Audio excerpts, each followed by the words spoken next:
Então eu queria te pedir, por favor, dá um sinal de abaixar esse juro. Não está aguentando mais a pequena e média empresa. Eu estou te pedindo, está todo mundo assim. Gente, vocês aplaudem que todo mundo nos bastidores falou a mesma coisa. Agora vocês falam isso, a maioria. A maioria. Então, assim, foi a maioria. Na semana passada, a empresária Luísa Trajano, presidente do Conselho de Administração do Magazine Luiza, cobrou publicamente o presidente do Banco Central, Roberto Campos Neto, sobre baixar a taxa básica de juros. Constrangido, Campos Neto repetiu que não poderia dar certeza sobre o movimento dos juros, porque ele é apenas no total de 9 votos no Comitê de Política Monetária, o Copom. Com a inflação sendo revisada para baixo, né, isso abre espaço, obviamente, para ter uma política. Eu não posso, a gente está bem perto da reunião do Copom, eu sou 1 voto de 9, não posso adiantar nada do que vai ser feito, mas o que eu quero dizer é o seguinte, a gente tem que fazer as coisas com paciência e com parcimônia, porque esse processo de convergência, se ele for interrompido no meio, o custo é muito maior. Apesar dessa desaceleração, durante esse evento, outros empresários das mais variadas áreas do varejo também reclamaram dos juros elevados no país. Campos Neto admitiu que a Selic está alta no momento, mas ainda assim a comparou com a média histórica e defendeu que, por esta média, ela é uma das mais baixas. Não é apenas de empresários que Roberto Campos Neto tem sido cobrado neste sentido. O presidente Lula tem feito duras críticas à política de juros do Banco Central. Não tem explicação para nenhum ser humano do planeta Terra a taxa de juros no Brasil está a 13,75. Não existe explicação. Ele precisa cuidar da política monetária, mas ele precisa cuidar também do emprego, precisa cuidar da inflação e precisa cuidar da renda do povo. Você acha que ele está fazendo isso? Ele está fazendo isso? Não está fazendo. Todo mundo sabe que ele não está fazendo. Se ele estivesse fazendo, eu não estava reclamando.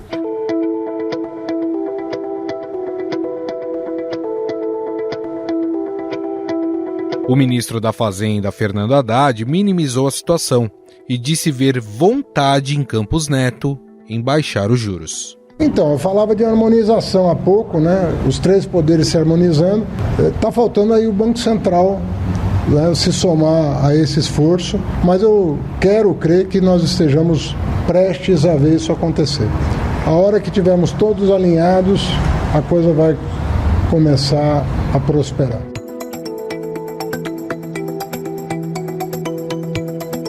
Mas essa pressão deve se intensificar nesta semana. Isso porque, entre amanhã e quarta-feira, o Copom se reúne para decidir se mantém ou abaixa a taxa de juros. E aí fica a pergunta, o que é preciso para que o Banco Central decida por diminuir a Selic?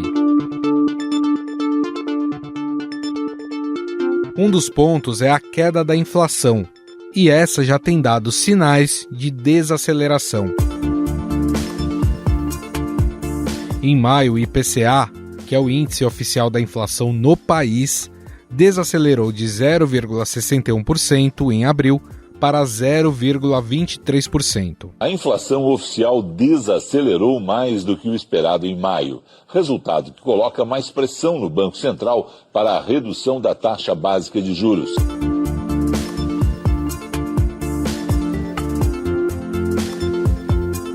Além disso, existem questões internacionais que podem ou não ajudar na decisão de baixar a taxa básica de juros. A incerteza sobre a guerra na Ucrânia, o aumento dos juros nos Estados Unidos e na Europa e a ameaça de uma recessão econômica mundial são fatores avaliados pelos conselheiros. Um ponto positivo a favor da queda foi a aprovação do novo arcabouço fiscal. O próprio presidente do Banco Central, Campos Neto, disse que a nova âncora da economia já reflete em um recuo nos juros futuros. E quando ele vai caindo, a gente começou a ver naqueles gráficos que eu mostrei que a expectativa de inflação de mercado já começou a cair, a expectativa dos analistas demora um pouquinho mais, começou a cair nessas últimas 2 semanas, então está abrindo um ambiente para a gente trabalhar com juros mais baixos em algum momento na frente. Então, sim, o arcabouço teve esse efeito. O presidente do Senado, Rodrigo Pacheco, disse que com o novo arcabouço fiscal, espera que a taxa de juros comece a cair ainda no segundo semestre. Já tem surtido muito bons efeitos na economia esse ambiente de harmonia, de interação e de objetivos comuns em termos de estabelecimento do regime fiscal, da iminência de uma reforma tributária, um diálogo muito salutar entre o Legislativo e o Executivo, já tem gerado bons reflexos, mas a aprovação do projeto seguramente é muito importante, inclusive para a redução da taxa de juros. A ministra do Planejamento e Orçamento, Simone Tebet, destacou que o governo tem feito seu papel para reduzir os juros. Segundo ela, já existe uma condição para um corte da taxa básica no encontro marcado para o mês de agosto. Por fidelidade, por transparência, a única coisa que o Ministério do Planejamento e Orçamento esclareceu para a classe política é que temporariamente, a ficar o IPCA da forma como veio da Câmara, nós precisaríamos já mandar na LOA, né, no orçamento que virá até 31 de agosto, uma compressão de espaço fiscal com despesas de 32 a 40 bi, a depender dos cálculos que forem feitos. No entanto, mesmo com a desaceleração da inflação, analistas do mercado financeiro acreditam que o primeiro corte da taxa Selic deve ocorrer apenas em setembro. Afinal, o Banco Central vai ceder à pressão e baixar a taxa de juros já nesse mês? O que ainda falta para que os juros sejam menores? Sobre esse assunto, vamos conversar com Silvio Campos Neto, sócio e economista sênior da Tendências Consultoria. Tudo bem, Silvio? Tudo bem, prazer falar com vocês. Prazer é todo nosso. Silvio, existe uma expectativa de que a taxa possa diminuir nessa semana por causa da deflação do IPCA. No entanto, essa deflação ela é suficiente para convencer o Copom ou é necessário que se tenha dados mais concretos de que essa inflação está arrefecendo? Eu diria que esse número ainda não é suficiente, né? Está indo na direção correta, sem dúvida nenhuma. Há sinais e tem crescido de que a inflação perde força, né? Isso tanto no atacado como no varejo, mas até aqui os sinais ainda são iniciais. Né? Também o próprio Banco Central não emitiu nenhuma indicação ao longo das últimas semanas que poderia, já nesta reunião, iniciar um processo de queda de juros. Então eu diria que à luz da necessidade de confirmar essa tendência de melhora da inflação, ou seja, aguardar novos dados, também da própria necessidade de aprovação ainda do arcabouço fiscal no Senado, né, algo que ainda não aconteceu, deverá ocorrer em breve, e por fim, também a indefinição em torno da reunião do Conselho Monetário Nacional do final do mês de junho, né, que definirá sobre possíveis mudanças no regime de metas de inflação. Diria que em virtude desses pontos de incerteza, é mais provável que o Banco Central ainda aguarde um pouco mais para iniciar esse ciclo de queda, que deve acontecer já a partir de agosto, com esses pontos mais bem equacionados. Fora a inflação, você até citou, né, outros fatores são importantes para essa queda, como, por exemplo, a aprovação do novo arcabouço fiscal. Ela foi aprovada na Câmara, mas vai passar ainda pelo Senado. A aprovação na Câmara já teve um impacto positivo, foi até dito isso pelo próprio presidente do Banco Central, mas, de fato, ele só deve ter um efeito sobre a economia e refletir isso na queda da taxa básica de juros depois dessa aprovação no Senado? É importante que se tenha o desenho final, né, do arcabouço, que efetivamente será implementado, né, através do projeto de lei, e claro que isso depende da aprovação final, inclusive porque há sinais, né, do relator do tema no Senado de que mudanças podem ser feitas. Né? Talvez não sejam mudanças muito significativas, mas eventualmente alguma exceção a mais na questão dos limites de gastos, né? Isso tem sido cogitado, então é importante sim, né, que tenhamos esse desfecho, essa aprovação final, que efetivamente se possa consolidar as apostas e projeções em relação ao quadro fiscal. Mas acho que o ponto é esse, né? Além desse tema, outras questões também, a própria inflação, a atividade econômica com perspectiva de desaceleração, tudo isso aponta num quadro de que teremos sim um processo de queda de juros no segundo semestre, né? Mas não creio que seja agora já na reunião de junho.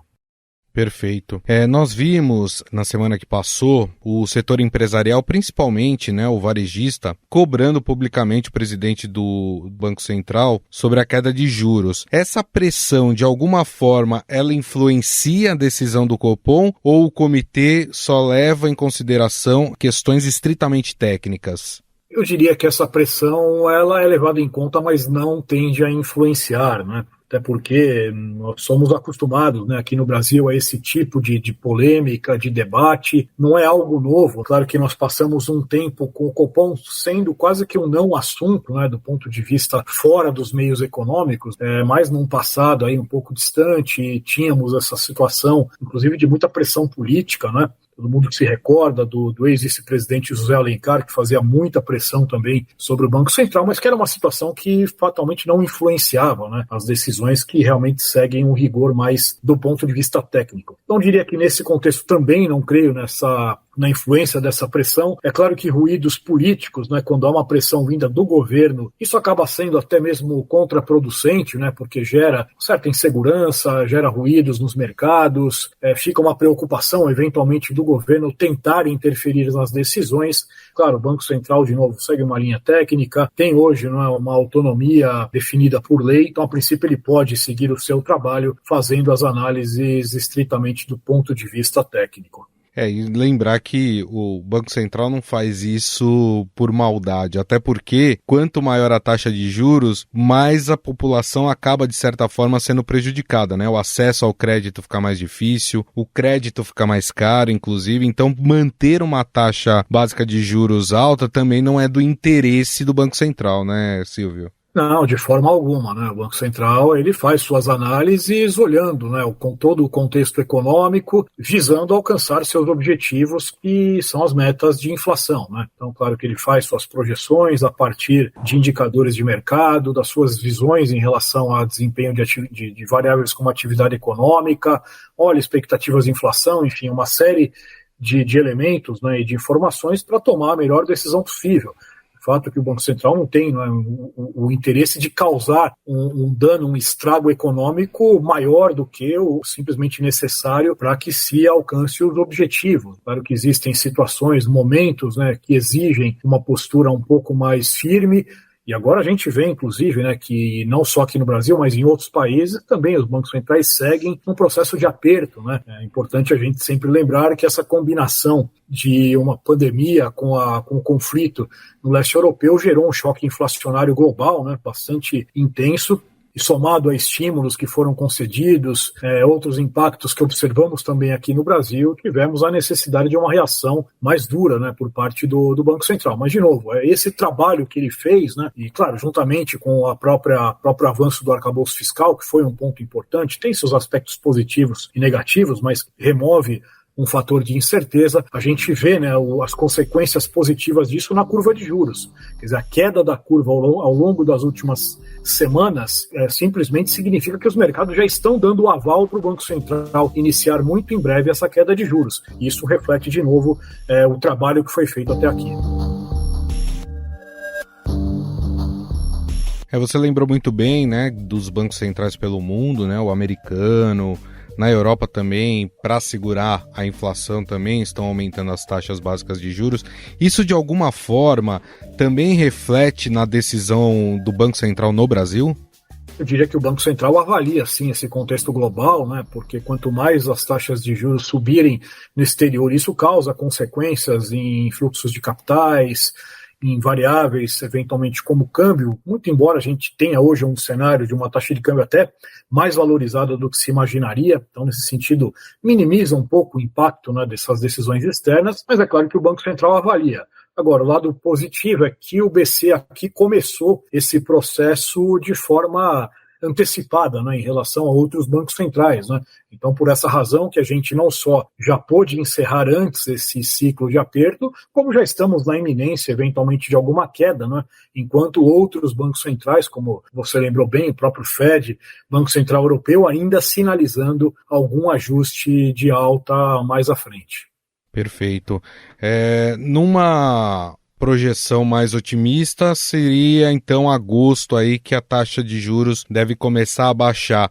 O que precisa? Qual é a soma de fatores? Quais são esses fatores que precisam acontecer para que esses juros comecem a cair mais rapidamente? Eu diria que as condições estão sendo dadas, né? De novo, né? A aprovação agora que falta, final do arcabouço, que de novo, se não é a regra melhor possível, mas tem seus méritos, né? E claro, alguns problemas que ainda vão aparecer com o tempo, mas de forma geral, é um arcabouço que cumpre o seu papel de minimizar preocupações com o descontrole fiscal. Precisamos passar por essa decisão do Conselho Monetário Nacional de definir o que será do regime de metas, né? Possivelmente ele manterá a meta em 3% para os próximos anos, mas com ajustes na forma de verificação do cumprimento, possivelmente adotando uma meta contínua, né, ao longo do tempo, ao invés do ano calendário. Então acho que tem esse ponto de incerteza importante para ser superado, e a confirmação pelos próximos indicadores de inflação de que realmente estamos aí diante de uma tendência mais clara, mais consistente de desaceleração. Acho que cumprindo esses passos, e de novo, já estão bem delineados, eu diria que o Banco Central terá muito mais segurança, né? E claro, contando com o aval dos mercados, o que a gente vê na curva de juros, o Banco Central tem muito mais segurança para iniciar esse processo de maneira sólida e sustentável. Para a gente encerrar, Silvio, voltou à pauta, né? Está em discussão, inclusive, para ser colocado em votação já no segundo semestre, a questão da reforma tributária. Isso, de alguma forma, também influencia a queda de juros? Eu diria que a reforma tributária ela não é algo que causa um impacto de curto prazo, né? É porque é uma reforma estrutural importantíssima, importante sempre, né, que se diga, bastante complexa, né? Ou seja, ela é difícil também, né, de uma aprovação, não é algo simples, a gente vê muitas resistências, né, de setores, de estados, mas é importante sim que ela avance, um tema ainda que precisa de um melhor encaminhamento. Mas, como eu disse, não deve influenciar num curto prazo, mas pensando num horizonte mais longo, né? E aí a gente sempre fala das condições, né, estruturais da economia, é um fator que ajuda, sim, no sentido de termos uma taxa de equilíbrio, né, uma taxa neutra de juros em termos reais mais baixa. Quer dizer, então, de novo, não vai influenciar as decisões do Copom desse segundo semestre. Claro que uma aprovação pode até ajudar que o câmbio caia adicionalmente, por aí teria alguma transmissão para as decisões de curto prazo, mas eu diria que o mais importante na reforma tributária é ela melhorar o ambiente da economia como um todo para um horizonte aí dos próximos anos, e isso fazer com que a nossa taxa de juros de equilíbrio seja menor, e com isso o Banco Central poderia, inclusive, né, ir num processo aí um pouco mais além, né, na queda de juros e manter taxas mais baixas por um prazo mais longo. Dá para a gente imaginar, seguindo o curso como vem seguindo, enfim, todos esses fatores acontecerem que a gente está projetando aqui, daqui um ano a gente ter uma taxa de juros abaixo dos 5%, como estava antes dessas sucessivas altas? Isso eu diria que é bastante improvável, né? Acredito que até é difícil que a gente tenha uma taxa de um dígito, né? Porque o processo que se apresenta de queda de juros é um processo gradual, né? E por que isso? Porque há hoje, né, mesmo com o arcabouço fiscal, uma linha de política econômica mais expansionista do ponto de vista de gastos públicos, né? Isso já partindo, já desde a PEC da transição, que abriu espaço para mais de 150, 170 bilhões de reais a mais de gastos, e o arcabouço que ainda permite, né, um aumento real de despesas até 2,5% ao ano em termos reais. E quando a gente olha outras iniciativas também, né, a tentativa de novo de reeditar um modelo de crédito via bancos públicos com alguns subsídios, tudo isso corrobora um quadro de juros mais altos, né, no sentido de que você não consegue reduzir tanto como antes, né. É sempre importante lembrar que o Brasil conseguiu ali em 2018, 2019, trabalhar com taxas de juros muito baixas, né. Chegamos antes da pandemia com uma Selic em 4,5%, inclusive, porque vínhamos de uma longa sequência de reformas, principalmente do ponto de vista fiscal, né? Teto de gastos, TLP, o enxugamento do BNDES, depois a reforma da Previdência, e isso, claro, deu base, né, para uma queda bastante substancial dos juros, né? Mas agora, revertendo parte desse processo, e inclusive em virtude da pandemia, tendo um nível de dívida bem mais alto do que antes, né, e essa é uma realidade que a gente tem para os próximos anos, níveis de dívida crescentes ainda, né, talvez se aproximando de 90% do PIB dentro de alguns anos, esses são fatores que efetivamente impõem limites à queda de juros nos próximos anos. Por isso que não cremos em taxas muito mais baixas. Hoje, no nosso cenário, a gente contempla uma taxa Selic ao longo dos próximos 3, 4 anos, migrando para níveis ao redor de 9%. Bom, nós conversamos com o sócio e economista sênior da Tendências Consultoria, Silvio Campos Neto. Muito obrigado, viu, Silvio? Eu que agradeço a oportunidade, sempre um prazer, um abraço a todos. Estadão Notícias.